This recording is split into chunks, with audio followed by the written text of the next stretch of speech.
TPN Telugu 24 news channel. Charminar తొలగింపు హైదరాబాద్ను అవమానించడమేనన్న కేటీఆర్, రేవంత్ రెడ్డిపై ఆగ్రహం. తెలంగాణ అధికారిక చిహ్నం నుంచి చార్మినార్ను తొలగించాలనే నిర్ణయంపై బీఆర్ఎస్ వర్కింగ్ ప్రెసిడెంట్ కేటీఆర్ ఆగ్రహం వ్యక్తం చేశారు. బీఆర్ఎస్ నాయకులతో కలిసి చార్మినార్ను సందర్శించారు.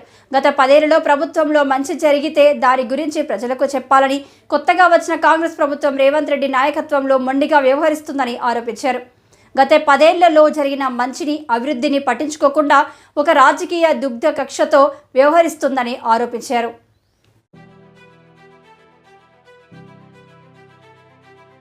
పదేళ్లలో ఎన్నో త్యాగాలు, పోరాటాలతో సాధించుకున్న తెలంగాణలో దశాబ్ది ఉత్సవాలు పండుగ వాతావరణంలో జరగాల్సి ఉందని, 10 ఏళ్లలో జరిగిన అభివృద్ధిని గుర్తించకుండా మూర్ఖ, మొండి వైఖరితో కాంగ్రెస్ వ్యవహరిస్తుందన్నారు.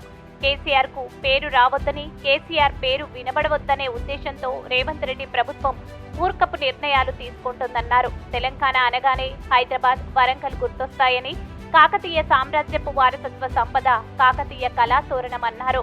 తెలంగాణ వారసత్వ సంపద, సంస్కృతి గుర్తులుగా ఉన్న చార్మినార్, కాకతీయ కళాతోరణాన్ని రాజముద్ర నుంచి తొలగించాలన్న ప్రభుత్వ నిర్ణయాన్ని తీవ్రంగా ఖండిస్తున్నామన్నారు. చార్మినార్ను తొలగించడం అంటే ప్రతి హైదరాబాద్ని అవమానపరిచినట్టేనని, ప్రతి ఒక్కరిని అగౌరవపరిచినట్టేనని అన్నారు.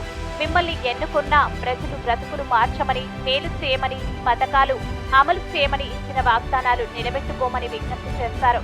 చిహ్నాలు మార్పు వంటి మూర్ఖపు నిర్ణయాలు విరమించుకోవాలని, ప్రజలు తెలంగాణ ఉద్యమకారుల ఆత్మ గౌరవాన్ని దెబ్బతీసే విధంగా వ్యవహరించకండని డిమాండ్ చేశారు.